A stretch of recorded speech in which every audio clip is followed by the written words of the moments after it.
하나님의 말씀을 함께 보시겠습니다. 오늘 우리에게 주신 하나님의 말씀 사도행전 2장 14절에서 21절까지 말씀을 우리가 함께 보겠습니다. 제가 봉독하겠습니다. 하나님의 말씀을 함께 보시겠습니다.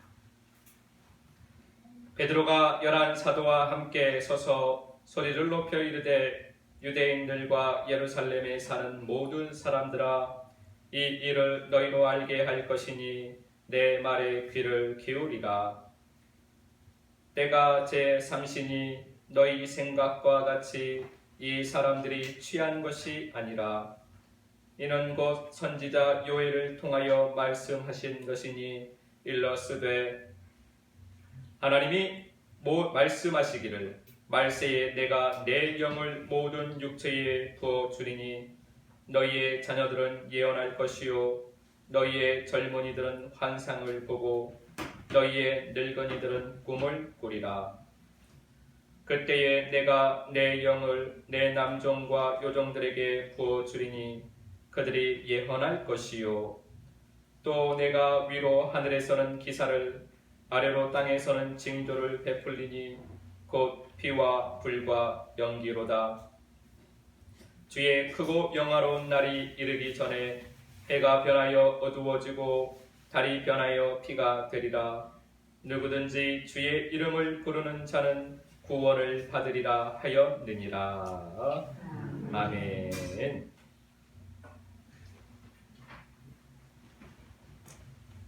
오늘은 그리스도의 향기, 선생과 선포자라는 제목으로 우리가 하나님 아버지의 마음을 잠시 살펴보도록 하겠습니다. 사도행전은 생명의 나눔을 기록한 성경입니다. 사도행전은 생명의 흐름을 기록한 성경입니다. 사도행전은 생명의 활동을 기록한 성경입니다. 생명의 길을 걸어가고 있는 우리는 사도행전뿐만이 아니라 모든 성경을 생명의 관점으로 보아야만 합니다. 그러한 생명의 눈이 열려지게 되기를 예수 그리스도 이름으로 축복합니다. 그렇게 생명으로 우리 주님의 말씀을 보고 먹으면 생명의 말씀이 우리 발의 등이 되고 우리의 생명의 길에 빛이 됩니다. 생명길은 하늘로 향해 있습니다. 생명길은 그 길을 걸어가면 아버지 집에 도달하게 됩니다. 생명길은 고든 길입니다. 생명길은 단순한 길입니다.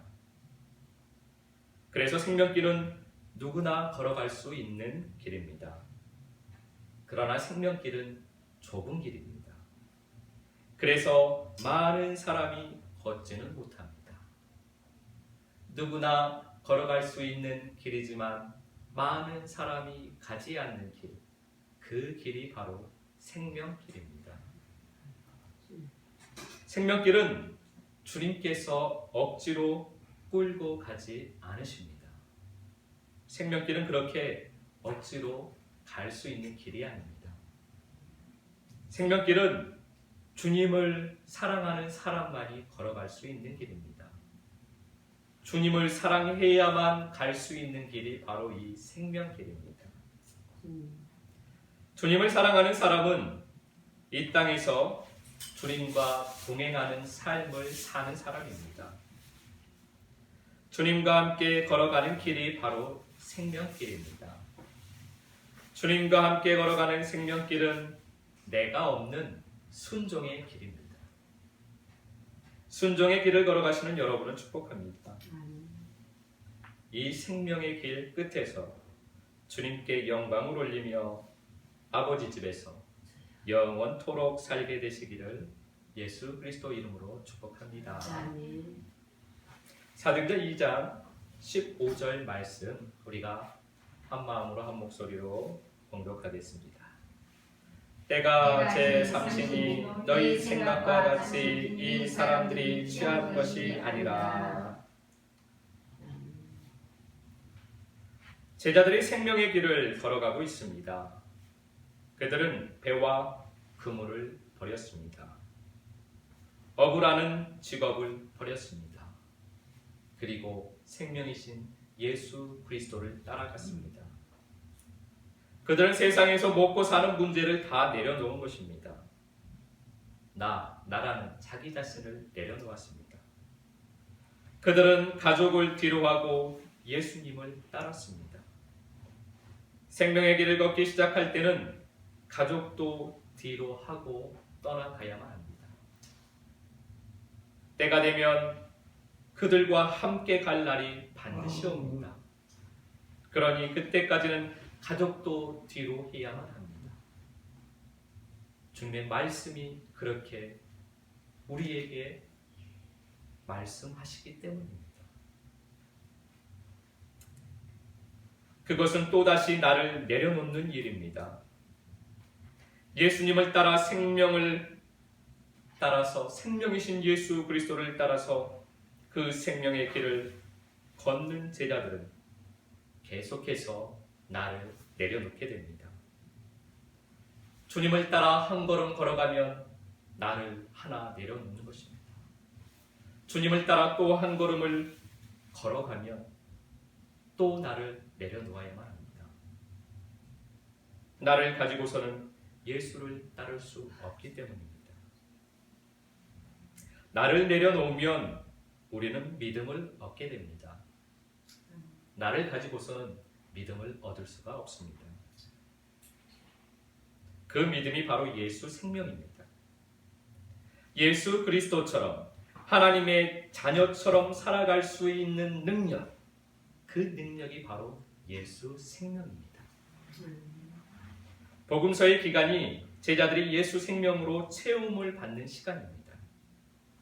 이때는 믿는 사람들도, 믿음을 가졌다고 하는 사람들도 생명의 길을 걷는 그 사람을 이상한 사람 취급을 합니다. 술에 취했다고 조롱을 합니다. 광신자라고 조롱을 합니다. 기도만 하고 앉아있으면 밥이 나오냐고 조롱을 합니다. 그렇게 하루 종일 말씀을 보고 있으면 어떻게 이 땅에서의 삶을 살아갈 거냐고 대묻습니다. 너와 내가 믿는 예수가 다른 예수냐? 너는 왜 그렇게 유난을 떨면서 믿느냐?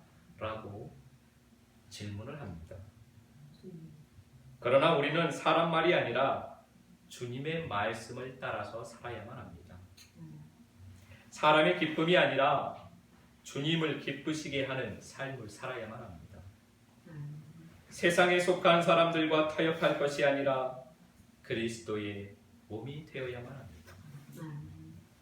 세상 향기를 풍기는 사람이 아니라 그리스도의 향기가 되어야만 합니다. 예수 그리스도를 따라가면 그리스도의 향기가 됩니다. 제자들이 이제 그리스도의 향기로 살기 시작합니다. 사도행전 2장 16절입니다. 함께 봉독합니다. 이는 곧 선지자 요엘을 통하여 말씀하신 것이니 일러스되. 그리스도의 향기는 여러 가지 형태로 나타납니다. 오늘 본문에서는 선포로서 나타납니다. 이 선포가 바로 그리스도의 향기입니다. 나에게 성취된 말씀이 된 내 삶을 선포하는 것이 그리스도의 향기입니다. 베드로는 자신에게 일어난 일이 요엘 선지자를 통하여 주신 말씀의 성취라는 것을 사람들에게 선포하고 있습니다. 베드로는 그것을 어떻게 알았을까요? 자신에게 일어난 그 일이 요엘 선지자를 통하여 주신 말씀의 성취라는 것을 베드로가 어떻게 알았을까요? 요한복음 14장 26절 말씀 함께 봉독합니다. 보혜사 곧 아버지께서 내 이름으로 보내실 성령 그가 너희에게 모든 것을 가르치고 내가 너희에게 말한 모든 것을 생각나게 하리라. 아멘. 예수님께서 제자들에게 말씀하셨습니다. 예수님께서 떠나가시면 아버지께서 예수 이름으로 보혜사 성령을 보내주신다는 것입니다. 보혜사 성령께서 하시는 일은 제자들을 가르치고 예수님께서 하신 말씀을 생각나게 하는 것입니다. 우리가 생명의 말씀 안에 거해야 하는 이유가 바로 여기에 있습니다. 생명의 말씀 안에 살다 보면 때가 되면 보혜사 성령을 보내주십니다. 보혜사 성령은 예수 이름으로 오십니다. 그 보혜사 성령께서 하늘과 땅의 모든 것을 가르쳐 주십니다. 그리고 생명의 말씀을 가르쳐 주십니다. 생명의 말씀은 사람이 아니라 보혜사 성령님께 배워야만 합니다. 요한복음 14장 17절 말씀 함께 봉독합니다. 그는 진리의 영이라 세상은 능히 그를 받지 못하나니 이는 그를 보지도 못하고 알지도 못합니다. 그러나 너희는 그를 아나니 그는 너희와 함께 거하시며 또 너희 속에 계시겠음이라. 아멘. 보혜사 성령은 진리의 영입니다. 그분은 우리와 함께 거하십니다. 우리 속에 거하십니다. 그분이 우리에게 오시는 목적은 우리를 이 세상에서 잘 살게 하시기 위함이 아닙니다. 이 세상에서 복받고 이 세상에서 세상을 누리며 살게 하시기 위하여서 오시는 것이 아닙니다. 이 땅에서의 문제를 해결하고 근심 걱정 없이 살게 하기 위해서 우리에게 오시는 것이 아닙니다. 이 세상의 삶 속에서 우리의 물음에 세상 것을 답해 주시기 위해서 오시는 것이 아닙니다. 그분은 우리에게 아버지의 마음을 가르치기 위해서 오십니다. 이 땅에서 천국을 사는 법을 가르치기 위해서 우리에게 오십니다. 생명의 말씀을 먹고 영이 성장하여 그리스도의 장성한 분량이 되어 그리스도의 몸이 되어 살아가도록 우리를 만들기 위해서 오십니다. 베드로는 이 진리의 영의 가르침으로 요엘서의 말씀의 성취가 자신에게 일어났다라는 것을 알게 된 것입니다. 진리의 영의 가르침은 사람의 가르침과 다릅니다. 사람의 가르침은 지식이라서 하나에서 10까지 순차적으로 배움을 받아야만 합니다. 아무리 머리가 좋아도 저절로 알아지지 않습니다. 천재라고 해도 초등 수학을 배우고 바로 대학 수학을 할 수가 없습니다. 보통 사람보다는 그 배우는 시간이 줄어드는 것이지 제 아무리 천재라고 하여도 초등 수학을 배우고 차근차근 하나하나씩 순서대로 그것을 배워야만 대학 수학을 할 수가 있는 것입니다. 이것이 사람의 가르침입니다. 이것이 지식입니다. 그러나 진리의 영의 가르침은 다릅니다. 진리의 영이 가르쳐 주시면 순식간에 알게 됩니다. 순서가 필요한 것이 아닙니다. 처음부터 끝까지 그냥 저절로 알게 됩니다. 순간 저절로 다 알게 됩니다. 베드로는 성령이 부어질 때 순간적으로 이것이 요엘서의 말씀의 성취구나 라는 것을 알게 된 것입니다. 진리의 영의 가르침을 받았기 때문입니다. 그러니 담대하게 일어나 말씀을 선포할 수 있었던 것입니다. 진리의 영의 가르침을 받은 자는 담대하게 선포를 합니다. 이것이 그리스도의 향기입니다. 마태복음 7장 28절 29절 말씀 함께 봉독합니다. 예수께서 이 말씀을 마치심에 우리들이 그의 가르치심에 놀라니 이는 그 가르치시는 것이 권위 있는 자와 같고 그들의 서기관들과 같지 아니함일러라. 예수님의 가르침에 사람들은 다 놀랍니다. 그동안 경험한 사람의 가르침과 너무나 다르기 때문입니다. 예수님의 가르침은 지식 전달이 아니라 아버지의 마음의 선포였습니다.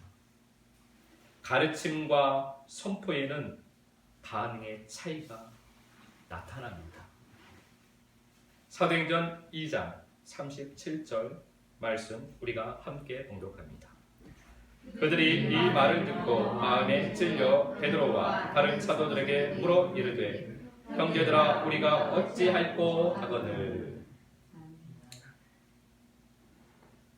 베드로의 선포를 들은 사람들의 반응입니다.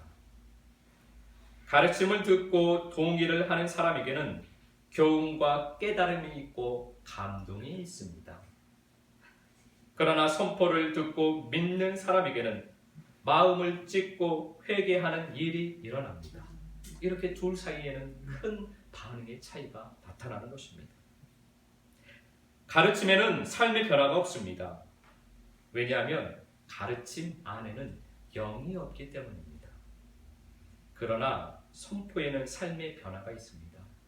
왜냐하면 그 선포 안에는 영이 있기 때문입니다. 가르침은 지식으로 배우기만 한 것이기에 영이 없는 것입니다. 그러나 선포는 내가 경험한 나에게 성취된 말씀의 선포이기 때문에 그 안에는 영이 있습니다. 사랑의 가르침에는 내가 사랑의 말씀의 성취가 없어도 배워서 사랑을 가르칠 수는 있습니다. 그러나 사랑의 선포는 내가 먹고 마시고 경험한 말씀의 성취가 있어야 사랑을 선포할 수 있는 것입니다. 가르침에는 세상 지식이 필요합니다. 그러나 선포에는 아버지의 마음이 필요합니다. 아버지의 마음은 생명의 말씀에서만 얻을 수 있습니다. 우리에게는 지식이 아니라 아버지의 마음이 필요한 것입니다. 우리는 아버지의 마음을 얻어야만 합니다. 생명의 말씀 안에서만 생명의 말씀을 먹고 생명의 말씀 안에 살 때만이 우리가 아버지의 마음을 얻을 수 있습니다. 아버지의 마음을 가진 사람이 선포자가 됩니다. 아버지의 마음을 가진 선포자가 되시기를 예수 그리스도 이름으로 축복합니다.